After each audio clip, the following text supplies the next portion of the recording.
राधे दोस्तों, कैसे हैं आप सभी। आशा करती हूँ आप सभी बहुत अच्छे हैं और अपना ख्याल रख रहे हैं।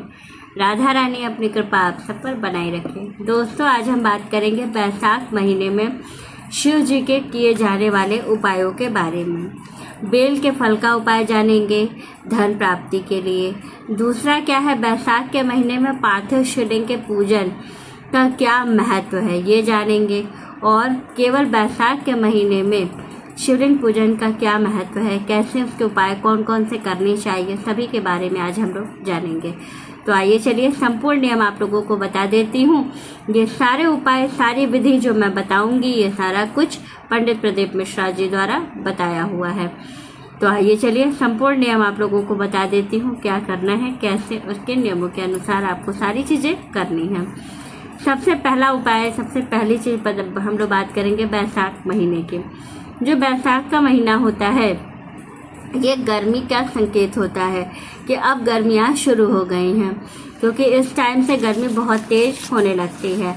और इस समय जो भी पूजन, जो भी चीज़ें हम करते हैं, वो अपने ईश्वर को, अपने इष्ट को समर्पित करते हैं। तो इसलिए करते हैं कि जिससे कि जैसे ठंडियों में हम लोग सारी चीज़ें गर्म चढ़ाते हैं, जो गर्मी प्रदान करने वाली चीज़ें होती हैं वो हम लोग अपने इष्ट देव को समर्पित करते हैं। ऐसे ही गर्मी जाड़े में गर्म करते हैं और गर्मी में ठंडी चीज़ें जो हमारे इष्ट को ठंडक पहुंचाएं।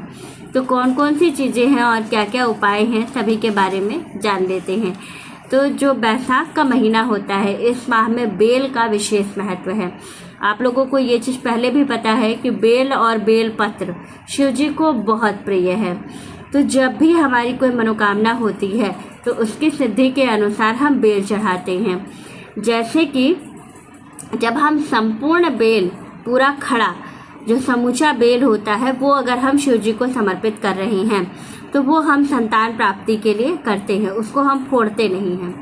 और जब हम लक्ष्मी प्राप्ति के लिए या धन प्राप्ति के लिए बेल समर्पित करते हैं तो बेल को क्या करते हैं, बेल को फोड़ देते हैं, फोड़ के 2 टुकड़ों में कर लेते हैं। और फिर उसमें हम लोग क्या करते हैं, बेल के साथ अक्षत, जो खड़ा चावल होता है, 21 दाने खड़ा चावल हम लोग शंकर जी को समर्पित करते हैं। इससे क्या होता है कि हमारी जो धन संबंधी समस्या है, या धन हमारे पास आवक नहीं है या बरकत नहीं है, तो वो आवक और बरकत जो है वो बनने लगती है और हमें इसका लाभ मिलने लगता है। तो बेल का इतना महात्म्य है बैसाख के महीने में कि जिसका कोई वो नहीं है। सबसे महत्वपूर्ण चीज़ है कि बेल चढ़ाने का सही तरीका होना चाहिए। अगर हम सही तरीके से बेल चढ़ाते हैं तो हमें बेल का विशेष फल प्राप्त होता है। अच्छा, एक चीज़ और बताऊंगी कि जैसे बेल खड़ा बता दिया कि पुत्र प्राप्ति या संतान प्राप्ति के लिए है, और बेल फोड़ करके जो हम बताए हैं कि आपको लक्ष्मी प्राप्ति के लिए है।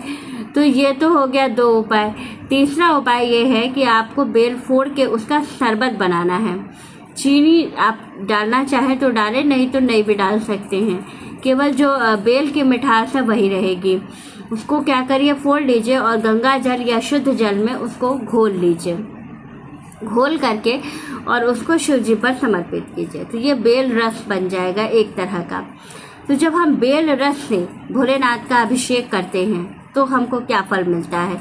अगर हम कहीं कर्ज से परेशान हैं या हमारे जीवन की कोई ऐसी समस्या है जो समाप्त होने का नाम ही नहीं ले रही है, बहुत लंबे समय से परेशानी चली आ रही है, प्रॉपर्टी की प्रॉब्लम है, धन की समस्या है, इस तरह की कोई समस्या है जो समाप्त नहीं हो रही है, तो आपको क्या करना है, बेल को फोड़ना है, उसका रस निकालना, बनाना है और उससे भोलेनाथ का अपनी मनोकामना मन में बोलते हुए अभिषेक करना है।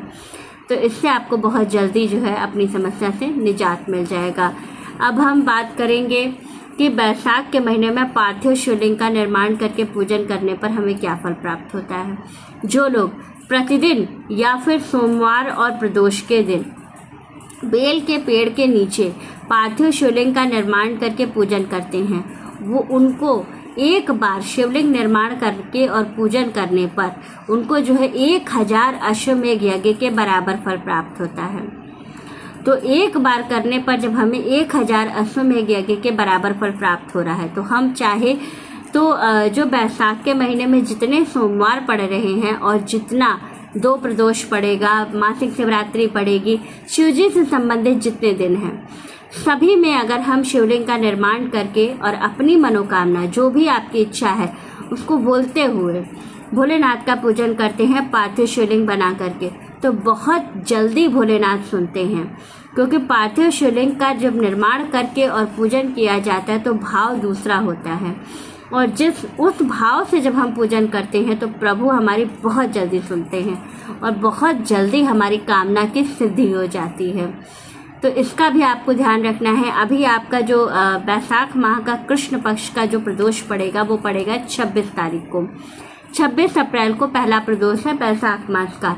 तो आप पहले प्रदोष के दिन भी प्रदोष काल में बेल का पेड़, मैं बार बार कह रही हूँ कि एक बेल का पेड़ अपने घर में ज़रूर लगाएं, और बेल का पेड़ लगा करके उसी गमले की मिट्टी से आप जो है शिवलिंग बनाएं, और उसी के नीचे जब बेल के पेड़ की छांव के नीचे बाबा बैठते हैं तो उनका चित्त बहुत प्रसन्न रहता है, और जब उनका चित्त प्रसन्न रहता है तो वो अपने भक्तों को सब कुछ दे देते हैं जो वो मांगते हैं। तो आपको घर में एक छोटा सा बेल का पेड़ का पौधा लगा लेना है। लगाने के बाद उसी गमले में आपको प्रत्येक सोमवार को और प्रदोष पर घर में ही शिवलिंग बना करके और उनका विधिवत पूजन करना है।